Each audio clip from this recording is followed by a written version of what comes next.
तो hello friends, आप सभी के बीच में आज हम एक नए प्रश्न के साथ है।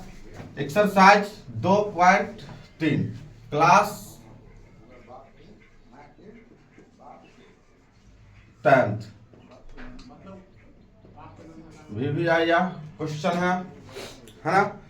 ये एग्जाम में बहुत बार आता है, बिहार बोर्ड के एग्जाम में। तो आप लोग इसको जरूर देख लीजिएगा और अच्छे से समझ लीजिए। क्वेश्चन दिया हुआ है कि 3x4 plus 6x3 minus 2x² minus 10x यानी कि 10x माइनस 5 के अन्य सभी शून्यक ज्ञात कीजिए यदि इसके दो शून्यक दिया हुआ है, रूट अंडर 5/3 और माइनस में रूट अंडर 5/3 है अगर तो चलिए इसको हम करेंगे क्या। शून्यक दिया होता है तो हम लोग शून्यक से जो है ज्ञात करेंगे इसको। तो क्या करेंगे इसको, तो इसको हम लोग x माइनस और एक और प्लस x प्लस 5/3 एक साथ रखेंगे और एक बार जो है x माइनस 5/3 एक साथ रखेंगे। ठीक है, अब देखो इसको करो क्या। हम लोग जानते हैं, क्या जानते हैं कि अगर a प्लस b और a माइनस बी होता है तो क्या करते हैं, a² माइनस b²। ये फॉर्मूला है इसका। तो हम लोग इसको कर लेंगे, x को x से गुना करेंगे तो इसका पावर हो जाएगा प्लस माइनस माइनस, ये रूट अंडर 5/3 का होल स्क्वायर। अब देखो e² से ये रूट कैंसिल हो गया तो यहाँ पर हो गया कितना, x² माइनस 5/3। एक अपना मन से इसमें लगाया। ठीक है, तो ये आ गया कितना मेरा 3 और 1 कैल्शियम किया तो 3, 1 से ये कैंसिल, 1 से 3 में भाग दिया तो 3x² तो 3x² माइनस 3 से 3 में भाग दिया तो 1 गुना 5 करेंगे तो कितना आ गया मेरे पास 5। देखो ये जो है ना शून्य किसका जो होता है वो बहुपद के लिए 0 होता है ना।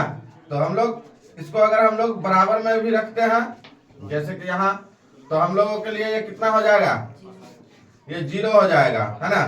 तो 0 से इसको हम लोग मल्टीप्लाई करेंगे 3 को तो 0 है ना। तो इसीलिए हमारा जो gx हो जाएगा, इसीलिए हमारा gx जो हो जाएगा वो कितना हो जाएगा, x बराबर कितना हो गया मेरे पास 3x² माइनस में 5 हो जाएगा। अब हमको इस gx से इस px में भाग दे देना है ना। तो मेरा gx कितना था 3, मेरा gx है 3x² माइनस 5।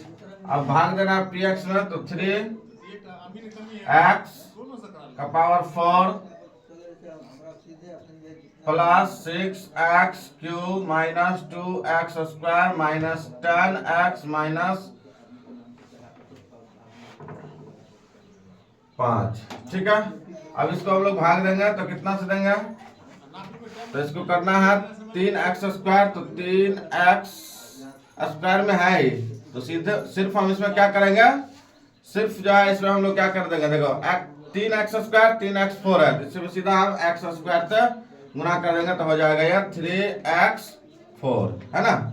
अब माइनस में और प्लस में तो प्लस माइनस माइनस 5x² तो माइनस में 5x²। तो हम लोग करेंगे साइन परिवर्तन माइनस प्लस, ये कैंसिल 6x³ 6x³। देखो प्लस में से 2 घट गया है ना, 5 में से 2 घटा तो कितना बचेगा मेरे पास, प्लस में 3x² माइनस में 10x माइनस में 5। अब इसको हम लोग फिर से देंगे तो 3x² से तो हम इसको कितना से गुना कर देंगे, प्लस 2x से गुना कर दिया तो कितना हो गया मेरे पास, ये 3 दूना 6x³ माइनस 3 दूना 2 पंचे 10 तो 2 पंचे 10 हो गया माइनस में x। इसका भी साइन परिवर्तन करेंगे माइनस प्लस, ये कैंसिल ये भी कैंसिल, बच गया क्या मेरे पास 3x²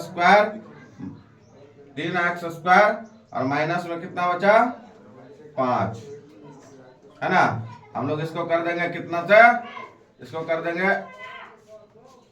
+1 से। अगर हम लोग अगर देते हैं इसको क्या करते हैं, +1 से अगर हम लोग इसको गुना करते हैं तो ये मेरा आ जाएगा 3x² माइनस में 5, ये आ गया माइनस, ये हो गया प्लस, ये कैंसिल, ये हो गया 0, है ना।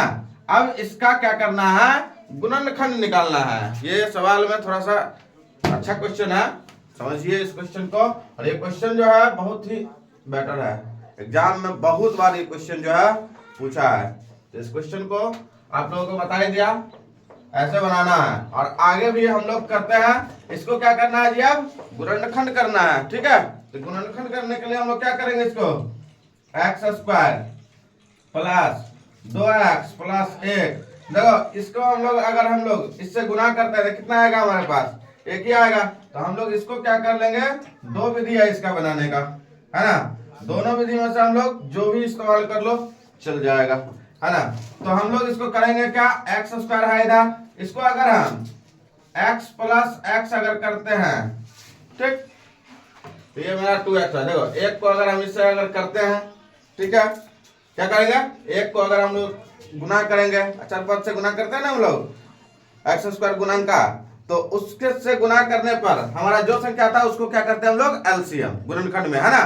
तो गुणनखंड में इसका अगर हम एलसीएम करते हैं तो इसको अगर हम लोग 1 देते हैं मान लिया जाए, तो 1 का अगर हम लोग एलसीएम करेंगे तो 1 से लग जाएगा ही, फिर 1 मरतबे, तो क्या हो जाएगा x, इसको मान लिया हम x, इसको मान लिया x, तो x 2x हो गया ना जोड़ करके, इसलिए हम लोग लिखा है x² plus x plus x plus 1।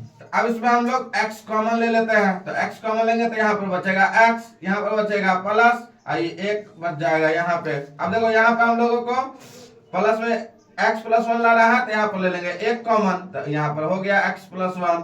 तो इसको हम लोग 2 भाग में बांट देंगे, है ना। तो x प्लस 1 और 1 हो गया x प्लस 1। इसको भी 2 पार्ट में हम लोग चेंज करते हैं, तो लिखेंगे या x प्लस 1 बराबर 0, इसीलिए x बराबर माइनस में 1 आंसर। फिर से या x प्लस 1 बराबर 0, इसीलिए x बराबर -1 आंसर। समझ गया।